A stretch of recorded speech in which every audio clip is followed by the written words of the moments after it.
Hi, I'm Derrick Moore, longtime video game artist, and today I want to talk about trees. And one of my biggest pet peeves in video games is inappropriate trees, unrealistic trees, and trees that are in environments that they should not be in. So we have come a few miles into the deep woods here in Appalachia. And judging by this Pepsi bottle, not many people have been here the last 30, 40 years.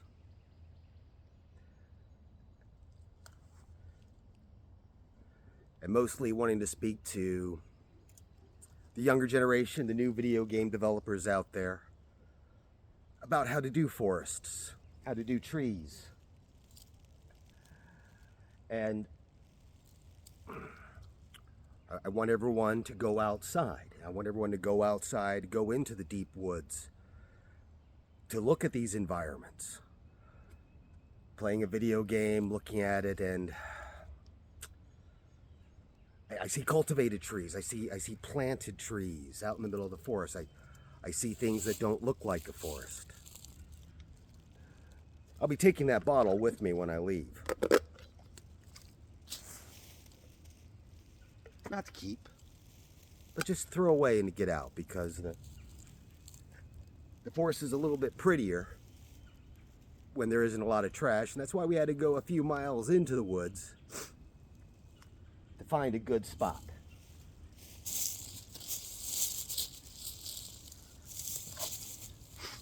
I first started making trees in video games mostly because nobody else wanted to do them. There's not a lot of glory in trees at all. And they're difficult. And it's so easy to mess them up. And they're incidental. They're not a monster. At the most, you get to chop the tree down. We'll talk about that later, chopping down trees, which I won't do. Not here, because I get in trouble, and there's no way to get it out, because we had to go through some terrain to get here. But it's nice. It's nice. It's peaceful. There must not be a human around for a while. And I'm sure that dude or whoever left that bottle here, they're long gone too. But that looks to me like 1980s, maybe it's a late 80s bottle, because it's got that styrofoam wrapper on it, on the label. And I thought I would just do a little bit of an intro talking about trees. And my God, a tree, it's not a cylinder stuck into the ground. It's not. It's more than that. And it ain't easy, but every tree should be different. Just a little bit.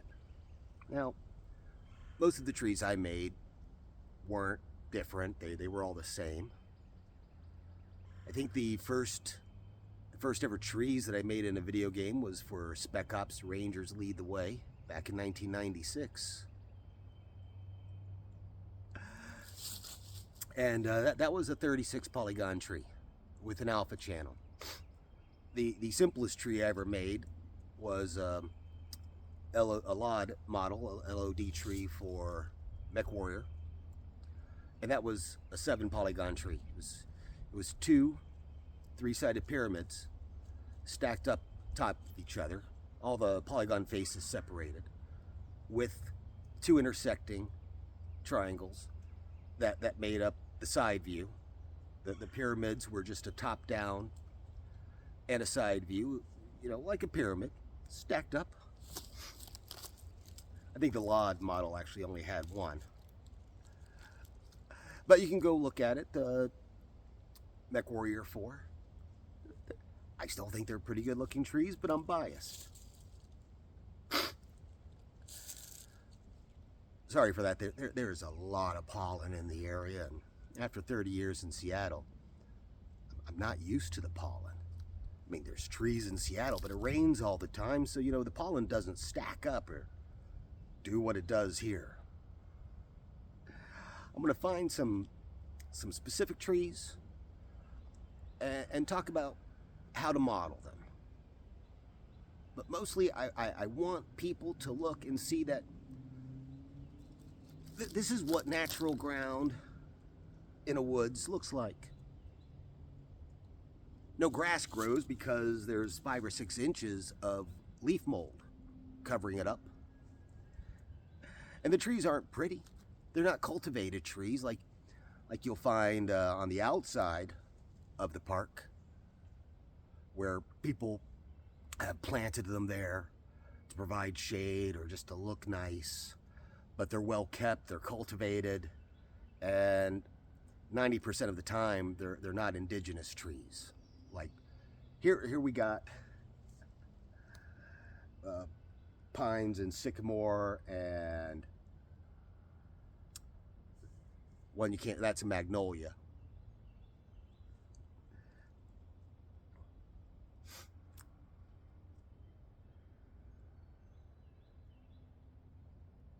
But come out into the woods. Go out into the environments that you're building and sit and be at peace and look at the trees and study them, because they're all ugly, they're misshapen, they're warped, they're lopsided. They all got too many branches on one side that faces the sun the most. And include that, study that, bring that into the game. Make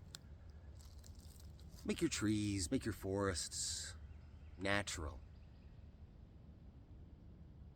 And if you bring trash into the forest, you know, take it out with you.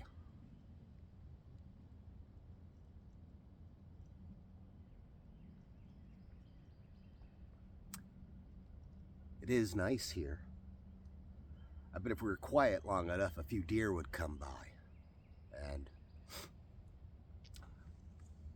just starting a series on trees.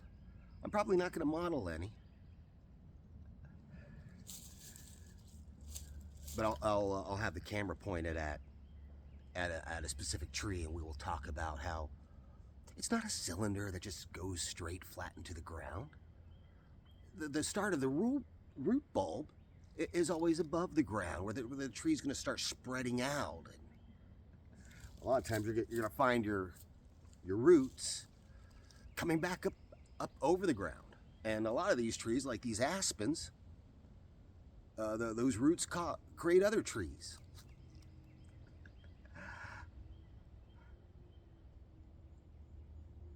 I didn't bring a script, but boy, do I love the woods. And in this area here, we got these old stumps. These stumps must be 50 years old. Probably this area was cut for its hardwood, and everything that couldn't be used was left, and that's why that's the trees that we got left mostly in this area. And do you hear that? I don't know if you can hear it, but the woods should never be totally silent. And there's life always at the base of these trees, which I didn't get pick a good angle. Most importantly, trees should always be different, and you can do that so simply with just deforming the verts on the mesh slightly. Placing of trees. Now that is a difficult matter. So many times in video games I look and it looks like a park. It looks like a park, or it looks like somebody's front yard. And there's, it's nicely trimmed grass, but there's nothing neat about the forest. It's wild. And it should feel wild in your game. there should be little baby trees growing up right next to the tree, and strange vines all over the place, and things that you have to kind of jump over or squeeze in between.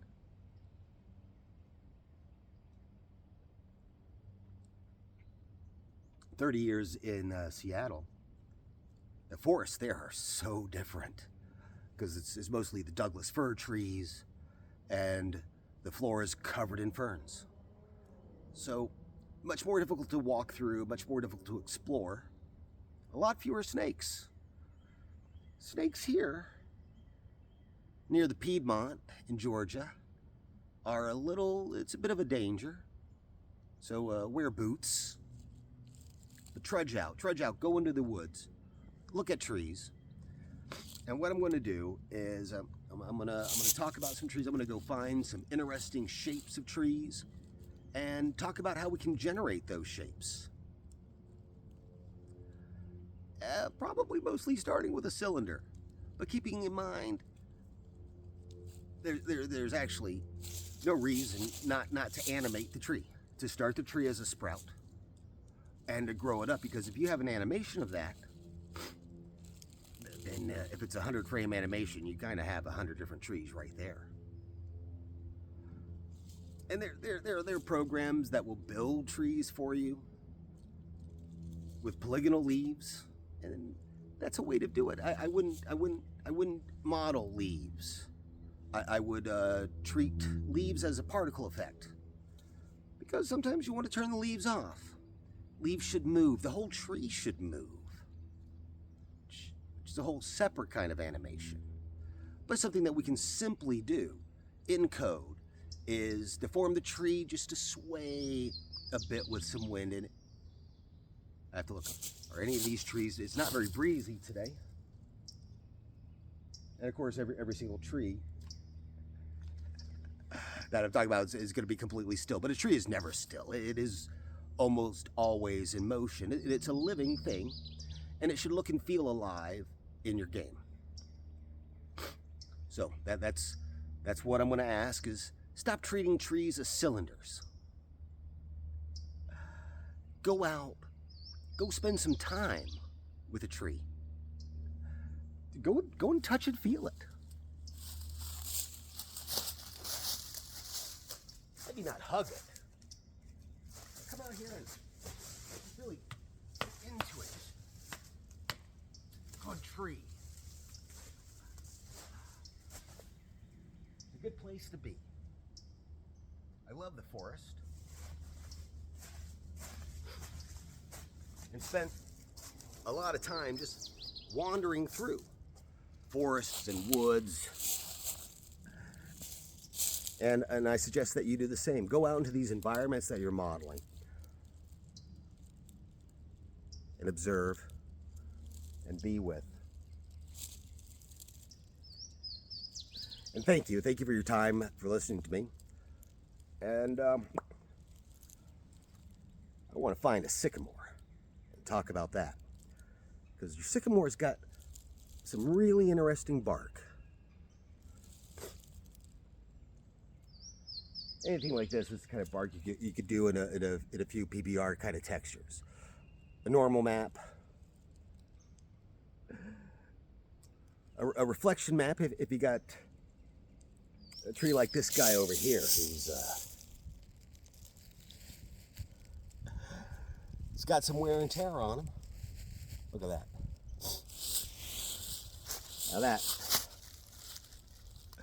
Now there we go. That is a nicely shaped tree. See how it's deformed? See how it's not straight at all. We can do that simply in code. Little script on each tree that will just add some noise, some waves, some amplitude, and that and a particle effect for your foliage is all that you need for an entire forest, even though it's very rare that a forest only contains one kind of tree. And what we have here is all that's left of the trees that nobody wanted.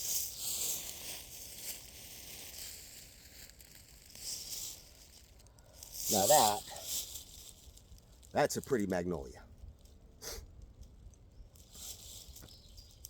Okay. Thank you very much.